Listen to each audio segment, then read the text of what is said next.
Et si on parlait cinéma avec un grand C?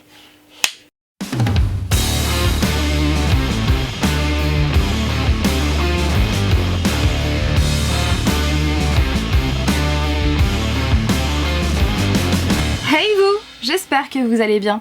Je suis ravie de vous retrouver aujourd'hui pour vous parler de cinéma en termes général, puisque vous le savez, le cinéma fait partie, c'est une passion dévorante que j'ai depuis des années et des années et des années, comme beaucoup j'imagine.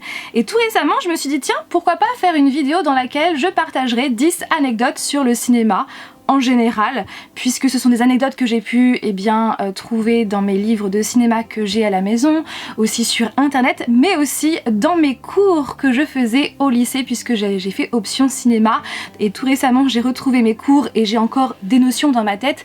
Donc je me suis dit, en mélangeant tout ça, pourquoi pas faire une vidéo anecdotes sur le cinéma. Bien évidemment, ces anecdotes sont hyper connues, mais peut-être que vous ne les connaissez pas, peut-être. Donc sur ce, eh bien,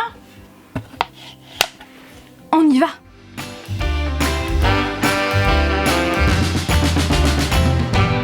Quand est né le cinéma? Est-ce que vous le savez? Eh bien, c'est en combinant les découvertes de leurs prédécesseurs que les frères Lumière, Louis et Auguste Lumière, deux Français, ont mis au point en 1895 le cinématographe. Donc c'est le tout premier appareil permettant le tournage et la projection d'images animées sur grand écran. C'est précisément le 28 décembre 1895 qu'a eu lieu dans un salon d'un grand café parisien la toute première projection publique. Il y avait donc une trentaine de spectateurs pour assister à cette projection des frères Lumière, et donc ils ont projeté sur grand écran une dizaine de films d'environ 1 minute, notamment le fameux petit film, le fameux court-métrage L'arrivée d'un train en gare de la Ciotat. Anecdote dans l'anecdote, au moment où le train a commencé à arriver en direction des spectateurs, alors que non bien évidemment puisque c'était un film projeté sur l'écran, les spectateurs des premiers rangs ont eu peur de se faire percuter par la locomotive, donc ils ont sursauté et ils se sont décalés pour ne pas que la locomotive les percute, alors qu'en fait non. Mais ça se comprend totalement puisque c'était vraiment la toute première fois que ça arrivait et les spectateurs, ils ont été effrayés par ça et ça se comprend totalement. Savez-vous que le premier trucage est né involontairement? C'est en août 1896 qu'un certain Georges Méliès, un féru de prestidigitation, va filmer sur la place de l'Opéra de Paris à l'aide de son kinétographe, donc qui est un dérivé de l'invention des frères Lumière. Sauf que comme bien souvent, sa pellicule va se bloquer et se déchirer.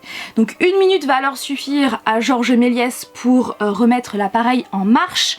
Sauf que durant ce laps de temps, la place de l'Opéra de Paris a continué à vivre, les gens ont continué à bouger, ils ne sont pas restés bloqués. Georges Méliès va alors raconter, donc je cite ce qu'il dit: « En projetant la bande, ressoudée au point où s'est produite la rupture, je vis subitement un omnibus Madeleine Bastille se changer en corbillard et des hommes changer en femmes. » Voilà donc le premier trucage qui a été créé involontairement. Méliès fut alors ravi de pouvoir lier sa passion pour le cinéma avec sa passion pour la magie. Et donc en 1897, il va alors créer le tout premier studio de cinéma avec des parois en verre dans sa propriété de Montreuil-sous-Bois.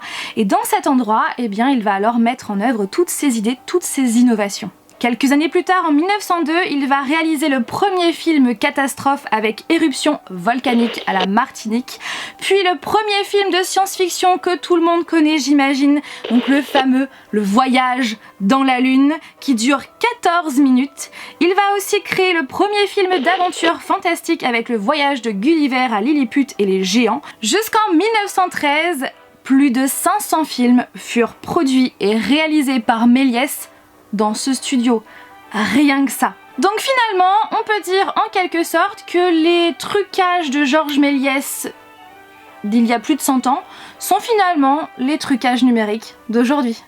Vous le savez, à l'origine, les films étaient en noir et blanc et muets. Donc c'est en 1927 qu'on va présenter le tout premier film parlant, Le chanteur de jazz.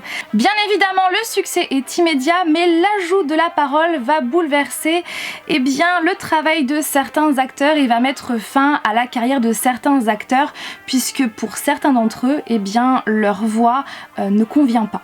Bien évidemment, pour enregistrer tout ça, ils utilisaient des micros. Et ces micros étaient cachés un petit peu partout, dans des plantes, dans les tentures, enfin bref, dans les décors. Et comme ils étaient très sensibles, ces micros, le moindre bruit, obligeait à toute l'équipe à recommencer la scène.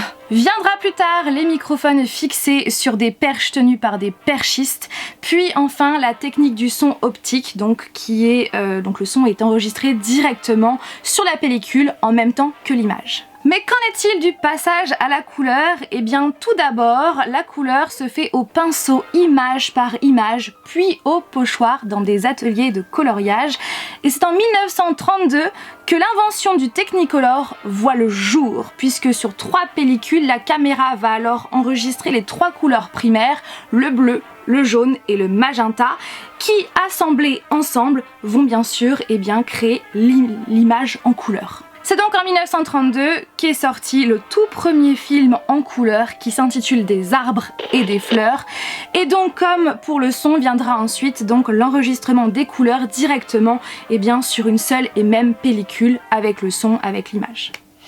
Alors maintenant, je vais un petit peu m'éloigner du cinéma pour cette 4e anecdote, mais ça en fait quand même partie puisque je vais maintenant vous parler du fameux Hollywood Sign, donc le fameux signe Hollywood que l'on voit sur le mont Lee, sur les collines d'Hollywood qui surplombent Hollywood, qui surplombent Los Angeles. Et donc c'est aussi un endroit qu'on voit très souvent dans les séries et même dans les films, d'autant plus que Hollywood, c'est quand même la capitale du cinéma. Alors, pourquoi ce panneau? Pourquoi ce panneau? À la base, ce panneau s'appelait non pas Hollywood, mais Hollywoodland. Il y avait donc un L, un A, un N et un D à la fin de Hollywood pour donner Hollywoodland. C'était donc l'idée d'un certain H.J. Whitley, ancien vendeur de bonbons, qui s'était donc lancé dans l'immobilier. Il créa ce panneau qui est toujours visible de l'autoroute en 1923 pour faire la publicité pour un nouveau lotissement pour attirer des investisseurs. À la base, les lettres ne devaient rester qu'un an et demi, mais elles restèrent à cet endroit, sauf que ces lettres furent abandonnées, totalement délabrées. C'est en 1949 que la Chambre des commerces va remettre les lettres en état et va décider d'enlever Land à Hollywood pour ne garder que Hollywood. Sauf que au fur et à mesure des années, les lettres vont encore être délabrées et elles vont être rénovées en 1977 par le biais de certains rockers, acteurs, etc. qui vont financer à chaque fois une lettre. Ensuite en 2010, le patron de Playboy avec l'aide de Steven Spielberg et aussi Arnold Schwarzenegger qui était le gouverneur à l'époque de la Californie, ils vont organiser une collecte de fonds pour réhabiliter les lettres. Et la dernière rénovation remonte à 2012 pour les 90 ans du panneau. Voilà, maintenant vous savez tout. Ça me paraissait assez sympa de vous parler de ce fameux Hollywood Sign qu'on voit dans certains films et certaines séries. Et puis c'est quand même l'emblème de Hollywood, on est d'accord.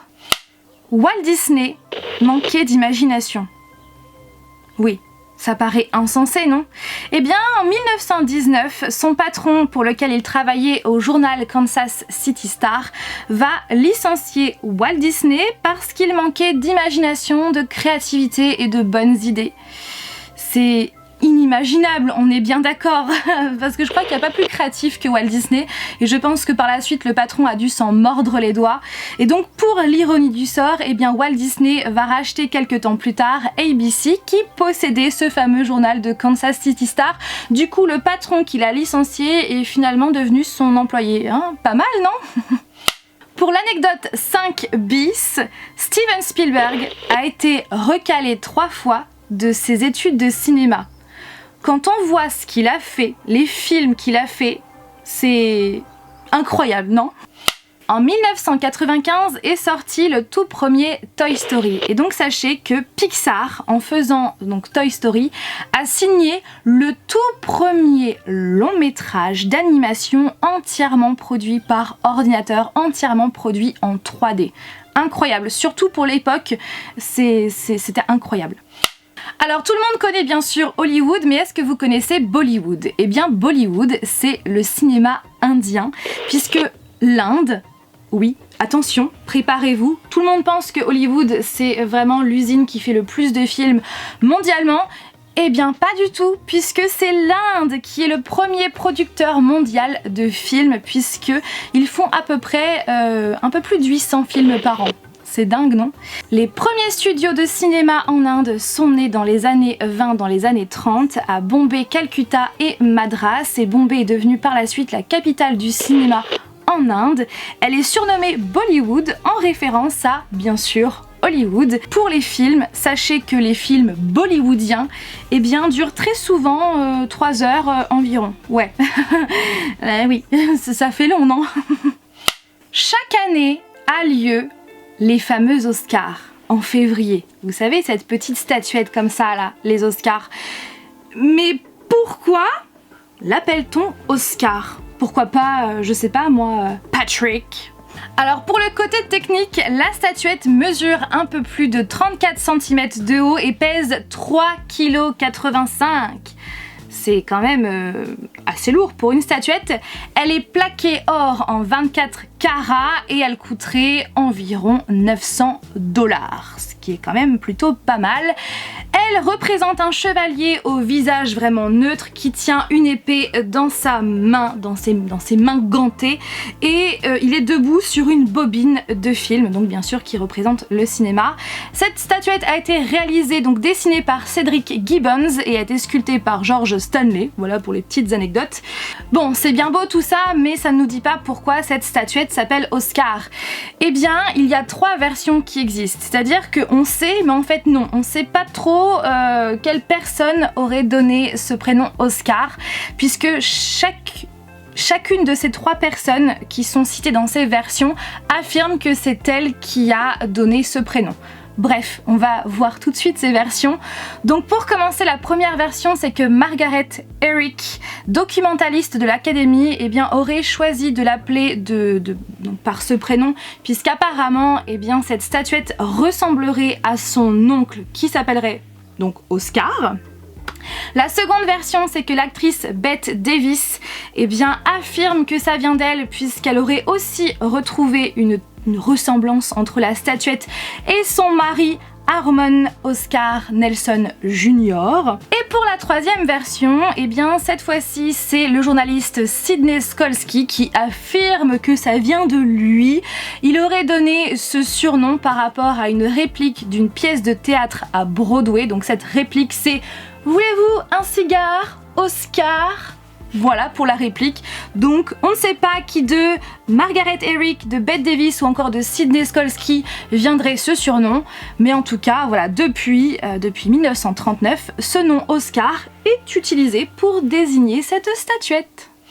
Parlons chiffres et on va faire un petit jeu en même temps, puisque tout d'abord, savez-vous quel a été le film le plus rentable de l'histoire du cinéma, de l'industrie du cinéma? Est-ce que vous avez une petite idée? Eh bien si c'est le cas, n'hésitez pas à marquer ça en commentaire. Oui, j'attends. J'ai de quoi manger en attendant. Alors vous avez trouvé? N'hésitez pas à écrire en commentaire. Oh bah j'ai tout mon temps. Pour calculer la rentabilité d'un film, ils additionnent les entrées au cinéma, ce que le cinéma a rapporté, avec les achats de DVD, de Blu-ray. Donc, en additionnant les deux, on sait qui est le plus rentable. À l'heure actuelle, il y a 2 films qui sont au coude à coude. Le premier film, eh bien, c'est bien sûr Avengers Endgame qui a rapporté rien qu'au cinéma 2,79 milliards de dollars. Oui, précisément. Et donc, comme le film est sorti tout récemment en DVD Blu-ray, on n'a pas encore de chiffres arrêtés, de chiffres sortis par rapport à la vente de DVD et de Blu-ray. Donc ça, voilà, on n'a pas cette partie-là. Par contre, pour le Titanic. Oui, c'est l'autre film le plus rentable. Titanic a donc rapporté 2,2 milliards de dollars au cinéma et 1,2 milliard de dollars en VHS, puisque oui, il est sorti en VHS, en DVD, Blu-ray, etc. Donc bien évidemment, si on calcule 2,2 plus 1,2, ça nous donne 3,4 milliards de dollars, donc forcément c'est au-dessus de 2,79 milliards pour Avengers Endgame. Mais comme je vous l'ai dit, on n'a pas encore calculé la vente de DVD Blu-ray pour Avengers, donc je pense qu'il va passer au-dessus de Titanic. Bon bref, je sais pas, peut-être que je me suis un petit peu emmêlé les pinceaux, j'espère que vous avez compris. Bon maintenant, quel est le film qui a été le plus cher à réaliser? Dites-moi ça en commentaire. Allez-y, j'attends. Alors, le problème des pop-corn, c'est que quand on met le nez dedans, c'est difficile de s'arrêter. Bon après, je vous rassure, il n'y a pas autant de pop-corn dans le pot. J'ai triché, il y en a que là. Oui, si, je vous assure, il y a un verre en dessous. Bref. Donc le film le plus cher à réaliser, c'est encore une fois un Avengers, donc c'est Avengers Infinity War. Ce film a donc coûté 420 millions de dollars et en seconde position c'est Avatar qui a coûté 400 millions de dollars. Et quel est le moins rentable? Parce que oui, il y a un film qui n'a pas du tout été rentable, au contraire il y a eu énormément de pertes. Est-ce que vous avez une petite idée? Oui? Non? Eh bien il s'agit du film Le 13e guerrier avec 183 millions de dollars de pertes. Incroyable, vous imaginez? Et donc c'est un film dans lequel joue Antonio Banderas. Et la claque quoi, le flop total. Et pour terminer, même s'il y a une anecdote bonus, eh bien on va parler de quelques dates, des premiers films qui sont sortis. Le premier film d'horreur est sorti en 1896 et c'était Le Manoir du Diable par Georges Méliès. Ensuite, le premier film de science-fiction, j'en ai parlé tout à l'heure, c'est Le Voyage dans la Lune de Georges Méliès qui est sorti en 1902. Le premier film comique est sorti en 1895 avec L'arroseur arrosé, le fameux arroseur arrosé qui est très culte. Clairement c'est très simple, hein, c'est clairement une scène qui pourrait se passer dans notre quotidien, mais c'est vrai que c'était très innovant à l'époque. Ensuite, le premier western est sorti en 1903 avec Le Vol du Grand Rapide. Le premier dessin animé en 1908 avec Fantasmagorie. La première comédie musicale vraiment au sens strict eh bien, est sortie en 1929. Il s'agit donc de The Broadway Melody. Et pour terminer, le premier long métrage Disney est sorti en 1937 avec bien évidemment, Blanche-Neige et les 7 nains de Walt Disney. Pour terminer, petite anecdote bonus. Oui, je triche un peu et ça me concerne puisque c'est par rapport à ma date de naissance. Eh bien donc je suis née le 16 avril 1993 et donc sachez que Charlie Chaplin est aussi né le 16 avril. Bon, pas en 93, hein, bien avant, mais il est aussi né le 16 avril et pour aller encore plus loin dans l'anecdote, eh bien sa dernière fille, donc Annie Chaplin, habite pas très loin de chez moi, à environ une demi-heure. Voilà pour la dernière anecdote. Voilà tout le monde, j'espère que cette vidéo qui sort un petit peu de l'ordinaire, bon ça parle toujours de l'une de mes passions que je partage sur la chaîne, mais voilà c'est de façon différente, donc j'espère que ça vous a plu. Si jamais c'est le cas, je n'hésiterai pas à faire une seconde édition de cette vidéo avec d'autres anecdotes, pourquoi pas, et même pourquoi pas des anecdotes de tournage, ça pourrait être sympa que j'ai pu trouver comme ça par-ci par-là, ouais ça pourrait être sympa. N'hésitez pas à me le dire en commentaire, et voilà. Donc sur ce, je vais arrêter de parler, j'espère que la vidéo n'est pas trop longue et moi je vais aller manger, hein, n'est-ce pas? Et puis sur ce, je vous fais tout plein de bisous et je vous dis à quand?